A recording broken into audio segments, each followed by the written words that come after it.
দেবদার সিনেমা যদি বলিউড জয় করে, দেবদার সিনেমাতে যদি অভিষেক বচ্চন হোক বা আর মাধবন হোক বা টাইগার শ্রফ হোক, এরা যদি টুইট করেন বা এরা যদি মন্তব্য করেন বা শুভেচ্ছা জানান, তাহলে কীরকম লাগবে তোমাদের?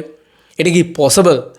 বিশ্বাস করো, আজ থেকে 2 বছর আগে হলে বা 2 মাস আগে হলেও হয়তো আমি এটাকে পসিবল বলে গণ্য করতাম না। আমি করতাম না অন্তত। আমি সত্যি বলছি, আমি বিশ্বাস করতাম না যে খাদানের মতন সিনেমা 20 কোটি টাকার ব্যবসা করতে পারে খাদান রিলিজ হওয়ার আগে। আমি বিশ্বাস করতাম না, অসম্ভব ব্যাপার, অসম্ভব। কী বলছে ভাই, ছেলেটা পাগল টাগল হয়ে গেছে নাকি? এটাই বলতাম আমি তখন। আমি বলতাম, বলছি তো, আমার মতন পাগল, আমার মতন অন্ধ ভক্ত সেই কথাটা বলতো। কিন্তু ব্যাপারটা এটাই যে গুরু করে দেখিয়েছে। গুরু তো মুখে বলেনি, গুরু তো করে দেখিয়েছে। সিমিলারলি এই সাকসেস কিন্তু আবারও দেবদার সাকসেস। কারণ দেবদা আবারও অভিষেক বচ্চন হোক বা সেটা এত বড় বড় নাম, মানে টাইগার শ্রফ, দেখো টাইগার শ্রফ খানিকটা বলিউডের বনি, ঠিক আছে?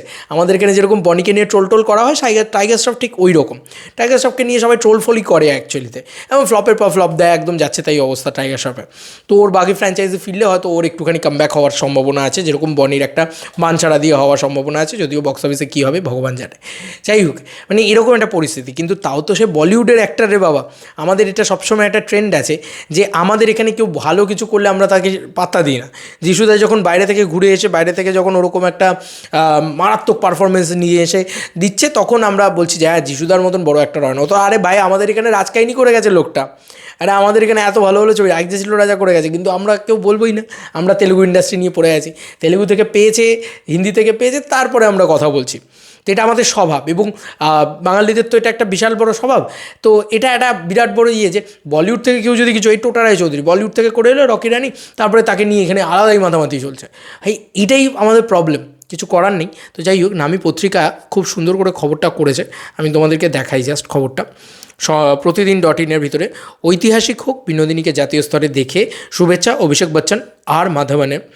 শুক্রবার মুম্বাই, বেঙ্গালুরু, চেন্নাই সহ একাধিক জায়গায় মুক্তি পেয়েছে বিনোদিনী, এবং বাংলার গণ্ডি পেরিয়ে বিনোদিনী এখন জাতীয় স্তরে। শুক্রবারে রামকমল মুখোপাধ্যায় পরিচালিত বিনোদিনী একটি উপাখ্যান জাতীয় স্তরে মুক্তি পেয়েছে। বাংলার রঙ্গমঞ্চে সাম্রাজ্ঞীর জীবন তুলে সেলুলয়েডে দেখছে ভারত।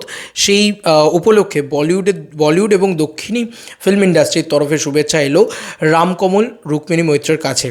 23শে জানুয়ারি বাংলায় মুক্তি পেয়েছিল বিনোদিনী একটি নটির উপাখ্যান। নট্যের সাম্রাজ্ঞীর জীবনী সফলভাবে তুলে ধরতে সক্ষম হয়েছেন রুক্মিণী মৈত্র। একই কথা কেন এরা বারবার লিখে ভগবান জানে। আর ঠিকই সেই কারণে বিনোদিনী মুক্তির থেকে হল ভিজিট হোক বা কোনো অনুষ্ঠান, যেখানেই যাচ্ছেন প্রশংসা কুড়োচ্ছেন অভিনেত্রী, দর্শক,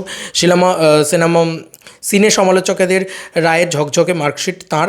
নিজেকে ভেঙে চুরে বিনোদিনী চরিত্রে আত্মস্থ করেছেন, আর সেই কঠোর কসরতের ফলেই হাতে নাতে পাচ্ছেন বর্তমানে। এবার বাংলায় রিলিজের 1 সপ্তাহের মধ্যেই জাতীয় স্তরে মুক্তি পেল এই সিনেমা। শুক্রবার সেই প্রেক্ষিতেই এক্স হ্যান্ডেলে রামকমল মুখোপাধ্যায় শুভেচ্ছা জানিয়েছেন অভিষেক বচ্চন। অভিষেক বচ্চন জুনিয়র বচ্চনকে পাল্টা ধন্যবাদ জানাতেও ভুললেন না পরিচালক। আর তার ঠিক কিছুক্ষণের মধ্যেই আর মাধবন তরফের শুভেচ্ছা এলো।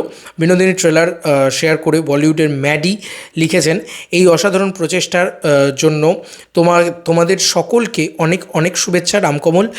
আমি নিশ্চিত যে ছবিটা তোমাদের অত্যন্ত গর্বিত করবে এবং ইতিহাস তৈরি করবে। জাতীয় স্তরে রিলিজের জন্য বিনোদিনী গোটা টিমকে শুভেচ্ছা। এই হচ্ছে বক্তব্য। শুক্রবারে মুম্বাই, বেঙ্গালুরু, চেন্নাই এক কথা লিখে গেছে। যাই হোক, সম্প্রতি মুম্বাইতেও ছবির প্রিমিয়ার হাজির ছিলেন মহেশ ভাট, মধুর ভান্ডারেকার, এশা দেওয়াল সহ আরও অনেকে। দুই বলিউড পরিচালকই পর্দায় বিনোদিনীর ভূমিকায় রুক্মিণীকে দেখে প্রশংসায় পঞ্চমুখ। এবার জাতীয় স্তরে রিলিজ উপলক্ষেও শুভেচ্ছার জোয়ারে ভাসছেন পরিচালক অভিনেত্রী। এছাড়াও টাইগার শ্রফকে এখানে মিস করা হয়েছে। টাইগার শ্রফও কিন্তু এক্স হ্যান্ডেলে আর কি পোস্ট করেছেন আর কি, এরকমটা জানা যায় আর কি যতদূর সম্ভব। হ্যাঁ, আমাকে দেবদার একজন ফ্যানও পাঠিয়েছিল এটা, যে টাইগার শ্রফও পোস্ট করেছে। তো টাইগার শ্রফের পোস্টটা তো আমি আপাতত খুঁজে পাচ্ছি না, পেলে তোমাদেরকে দেখাচ্ছি। যাই হোক, আমি টাইগার শ্রফটা খুঁজে পাচ্ছি না। তার সঙ্গে সঙ্গে অলরেডি আমি আরেকটা তোমাদেরকে বিষয় বলে দিই, দেবদা অলরেডি পোস্ট করে দিয়েছে, দেব এন্টারটেনমেন্ট ভেঞ্চার্সের পক্ষ থেকে অলরেডি চলে এসছে ইনস্টাগ্রামে। সেটা হচ্ছে ন্যাশনালি হাউসফুল এতগুলো জায়গায়। এটা হিস্ট্রি ক্রিয়েটিং ব্যাপার স্যাপার ঘটিয়ে দিয়েছে বিনোদিনী অলরেডি। ন্যাশনালি এত ভালো রেসপন্স পেয়েছে, এবং এটা মূলত সেকেন্ড উইকেই পেয়েছে। তো দারুণ দুর্দান্ত বিষয় আর কি বলা যেতে পারে। ন্যাশনালি হাউসফুল হয়েছে। PVR Irrum Manzil Hyderabad, PVR Vega City Bengaluru, PVR superplex Logix Noida ইত্যাদিতে কিন্তু চলেছে বিনোদিনী ছবিটা। আচ্ছা, এটা কিন্তু শতদীপ সাহু কিন্তু রুক্মিণীদের পেজ থেকে আমরা যেটা দেখতে পাচ্ছি, শতদীপ সাহু কিন্তু তিনিও কিন্তু সেম কথাটাই বলেছেন যে Binodini almost full in Noida, Hyderabad, Bengaluru, also in Bengal is doing good. এটা কিন্তু এই যে তার স্ক্রিনশটগুলো কিন্তু শতদীপ সাহু দিয়েছেন এবং সেটাকে রুক্মিণীদি শেয়ারও করেছেন। যাই হোক, বিনোদিনী যে সাকসেসফুল একটা ছবি এটা নিয়ে কোনো সন্দেহই নেই এবং মাল্টিপ্লেক্স কালেকশনেও কিন্তু বিনোদিনীর জয় জয়কার ঘটেছে।